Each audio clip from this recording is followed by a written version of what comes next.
que usted sepa que al momento de recibir la comunión Hay tantas cosas que ayudan a distraer. Y el Evangelio de Lucas en este contexto dice: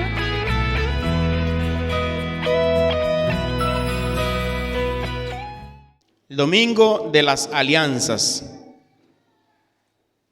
Y en la primera lectura del libro del Éxodo, la alianza que Dios selló con su pueblo es una alianza para que surja de ellos un reino de sacerdotes y una nación santa. Y siempre la frase de la alianza en el Antiguo Testamento fue: ustedes serán mi pueblo y yo seré su Dios. El Salmo 99 es orando con esa misma afirmación: nosotros somos su pueblo y ovejas de su rebaño. Escuchamos también una segunda lectura de la carta de Pablo a los Romanos, y esa alianza del Antiguo Testamento se concretizó con Jesús muriendo en la cruz por nuestros pecados. Muriendo en la cruz por nuestros pecados. El que se mantuvo siempre fiel a la alianza, Él decidió, Dios lo envió a morir para que por su muerte y su resurrección seamos justificados en Él. En el Evangelio que hemos escuchado, también hay una alianza de Jesús con sus discípulos, y esa alianza es la misión. El Señor, que observó a toda la gente cómo estaban, dice, estaban extenuadas y abandonadas, como ovejas que no tienen pastor, extenuada y abandonada. Y al observar el Señor esta necesidad, porque es una necesidad lo que Él vio, entonces hizo una alianza con sus discípulos para enviarlos a la misión. Y en la iglesia, desde el mismo origen en Cristo de la iglesia, ha habido ciertamente necesidad de misioneros, necesidad de obreros. La frase de Jesús: miren, la mies es mucha y los obreros son pocos. Rueguen al dueño de la mies que envíe obreros a su mies. A veces hemos experimentado, yo he tenido la experiencia de ver, por ejemplo, parroquias que duran mucho tiempo sin un sacerdote. Y la gente siempre expresa esa necesidad como de tener un sacerdote. Y cuando era seminarista me tocó trabajar en parroquia donde no había un sacerdote. Y era administrada por otra persona, un laico, un diácono. Y todos los domingos era buscando, llamando a ver qué padre podía, todos los domingos. Y ciertamente después se le envió, ¿verdad?, sacerdote a esas personas. Eso es un caso, pero eso ha pasado en muchos lugares.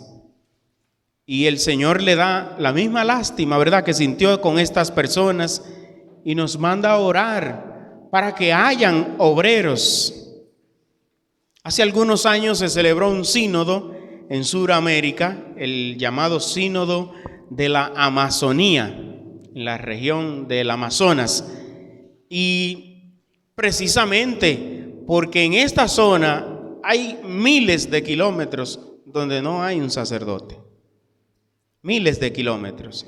Y una necesidad donde hemos escuchado, por ejemplo, testimonio de sacerdotes que en un domingo tienen que recorrer 10 iglesias en un domingo y 12. Y a veces no pueden ni siquiera terminar la misa porque le dan la comunión a la gente y salen corriendo para otro lugar, y un ministro, un diácono termina, ¿verdad?, la celebración para poder llegar a tantos lugares. Que en medio de ese diálogo, de ese sínodo, hubo un teólogo español que escribió, un teólogo español, y pidió a la iglesia, al Papa, volver a los tiempos primitivos, porque en los tiempos primitivos o en las comunidades eran las que elegían a lo que le llamaban los viri probati, que era un hombre probado en la fe, y la comunidad lo elegía y lo presentaba al obispo para que lo ordene sacerdote. Y eran casados por la iglesia, vivían su fe en la comunidad y lo ordenaban sacerdote para que sirvan al Señor. Y muchos teólogos han hecho esta petición, dada la necesidad en muchos lugares del mundo. Y gracias a Dios en nuestra arquidiócesis ahora mismo no vemos que sucede eso, que haya tantas parroquias o espacios o sacerdotes con tantas parroquias. Eso gracias al Señor en nuestra arquidiócesis, pero nosotros no podemos, ¿verdad?, quedarnos de brazo cruzado, porque la situación de los seminarios es que cada vez más hay menos seminaristas. Entonces, cuando hay menos seminaristas, ya uno puede prefigurar lo que puede pasar en el futuro, que van a hacer falta sacerdotes. Y por eso la petición que hace Jesús: miren que la mies es abundante, el trabajo es mucho, las comunidades siguen creciendo, las parroquias, más comunidades pidiendo a los obispos que construyan parroquias, que lo hagan parroquia, pero asimismo debe también ir creciendo los llamados en número y en cantidad y en calidad, en vocación, jóvenes también que vayan al seminario, que se formen. También existe lo que se llama la escuela del diaconado, más hombres que quieran entregar su vida, ¿verdad?, al servicio. El diácono, la palabra diácono significa servicio.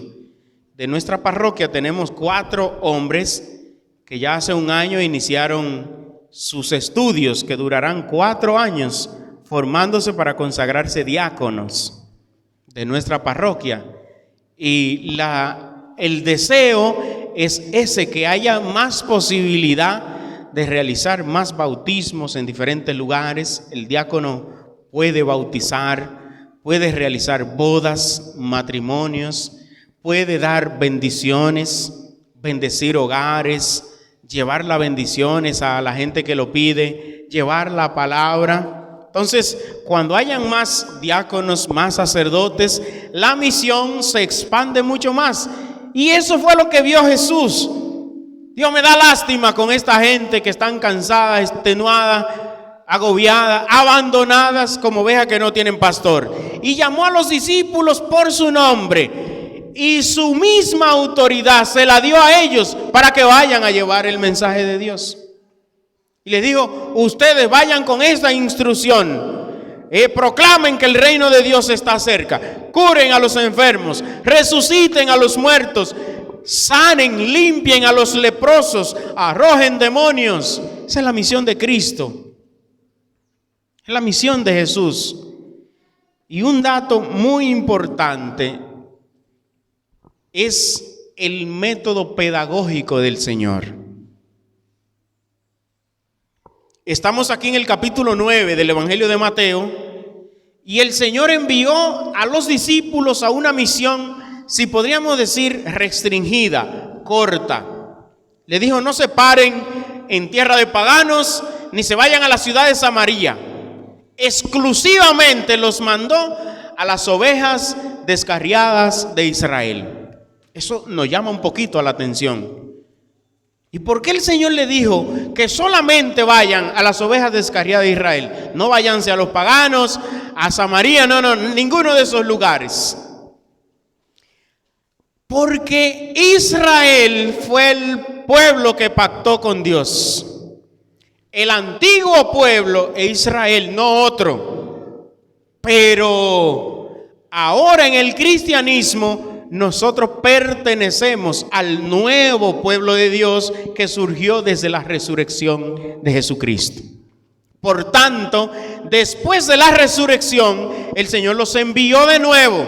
Cuando ustedes leen el capítulo 28 del Evangelio de Mateo, hay otro envío. Y el Señor dice, 28:20 de Mateo, dice el Señor: a mí se me ha dado pleno poder en el cielo y en la tierra.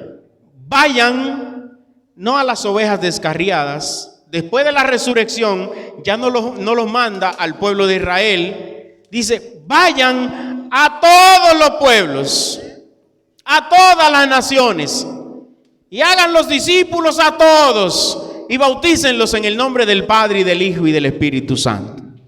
Hay una diferencia en los dos envíos misioneros. Primero los envió solamente a las ovejas descarriadas de Israel, que no se fueran a otro pueblo. Pero después de la resurrección, donde ya nace la iglesia, esa iglesia no está para un pueblo, esa iglesia está para toda la humanidad. Por eso ese envío misionero es para toda la humanidad.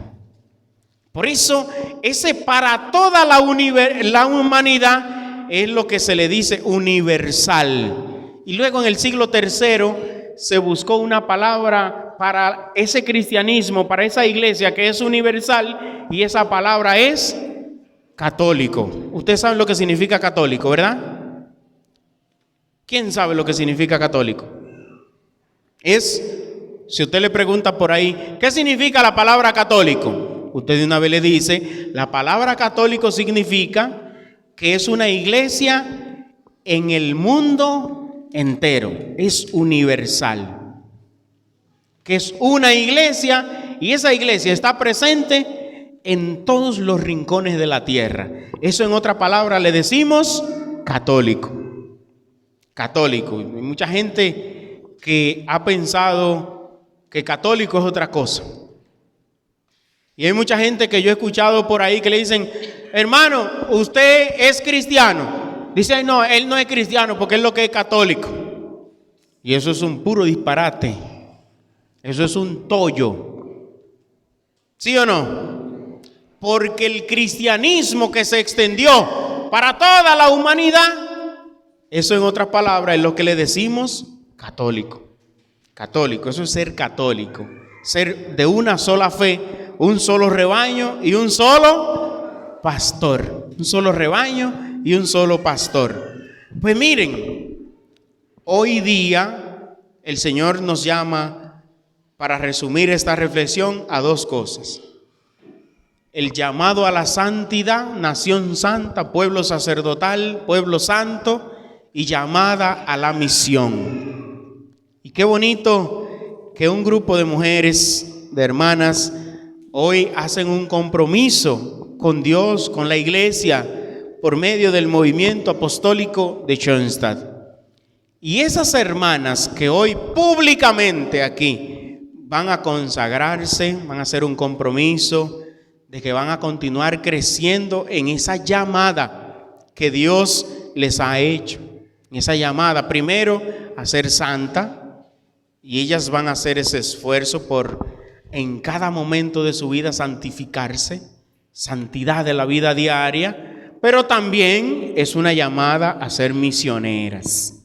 Desde la palabra de Dios es una llamada a la misión, a salir, a llevar la palabra de Dios. Así que le damos muchas gracias a Dios por esta misión, y que hoy precisamente el Señor nos regale estas lecturas, pero que también hoy, y que las hermanas de Schoenstatt también nos visitan y van a presenciar y a ser testigos también. Hermana María Emilia, que les ha acompañado durante tanto tiempo, van a ser testigos del compromiso que las hermanas hacen hoy ante todos ustedes, ante Dios, ante el Padre Fundador, la Virgen tres veces admirable, y ante todos nosotros aquí presentes. Así que el Señor nos bendiga a cada uno de nosotros, que el Señor derrame en cada uno de nuestros corazones su gracia.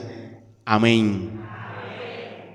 Si usted se pone al momento de recibir la comunión, Hay tantas cosas que ayudan a distraer. Y el Evangelio de Lucas en este contexto dice